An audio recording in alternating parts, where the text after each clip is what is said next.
Plotting careful strategy is the key to hunting success, and this is especially true when it comes to elk hunting. We're kind of at the peak of this little ridge, and we got bulls. We got at least one kind of straight ahead of us.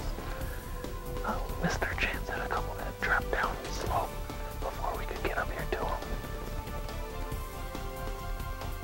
But there's one still hanging around the top here, so we might be able to get close enough to that one.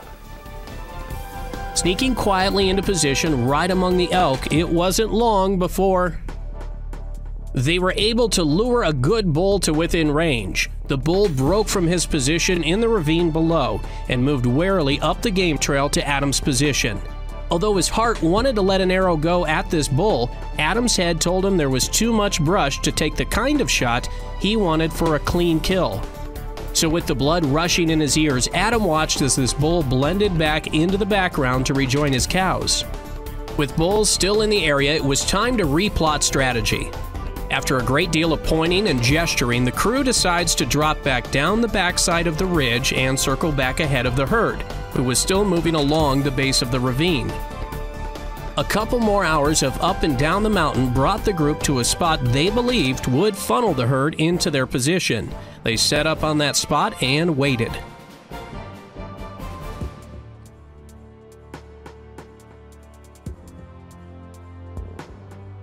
In all that planning, it paid off. It wasn't long before they were able to call a nice bull up the trail and into range. With his heart thumping, Adam waited for his chance at yet another bull.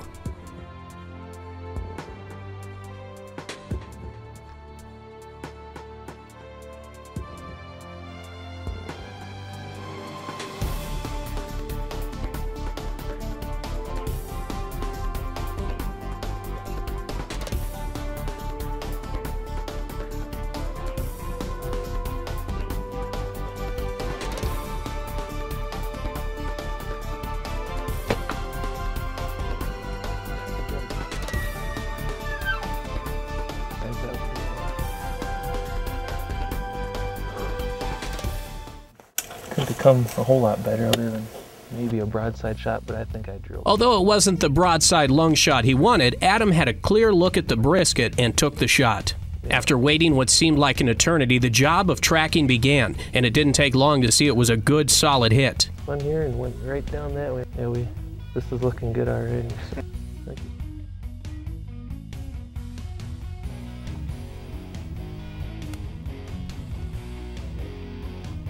He right down? He's down. Yeah. Good job. All right.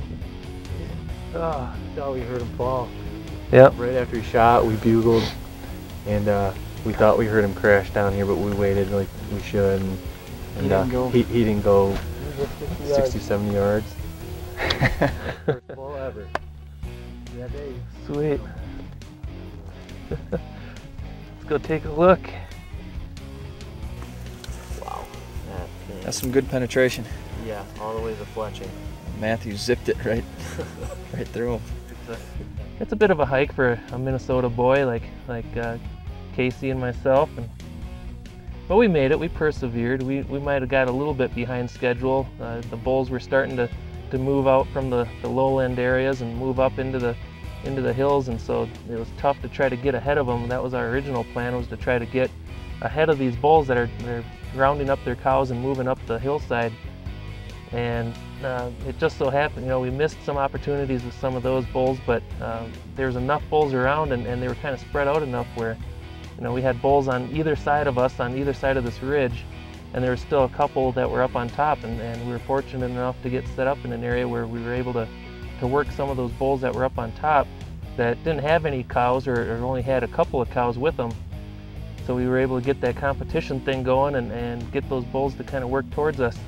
This guy, he came in, we had two bulls about this size coming right to us. Dave dropped back with the cow call and started working away from us, thinking, trying to get these bulls to think that cow was kind of slipping away. And this guy was pretty fired up. He came rolling right in, right up a game trail. At the very last minute, he kind of veered off. He was gonna cut downwind of us. But he stopped perfectly. He stopped right in front of us, about 15, 16 yards.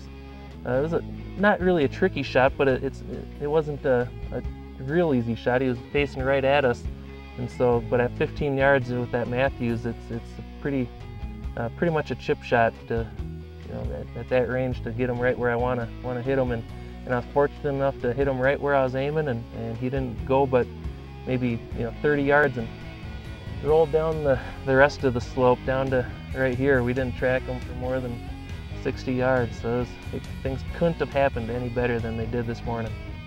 With the fun over, the work started as the crew loaded the elk on their backs and began their long hike back to camp. Surprisingly, the hike back didn't feel so bad. Maybe Adam was getting used to the thin air of the mountains above 7,000 feet, or maybe he was floating on the thin air after the success of the hunt.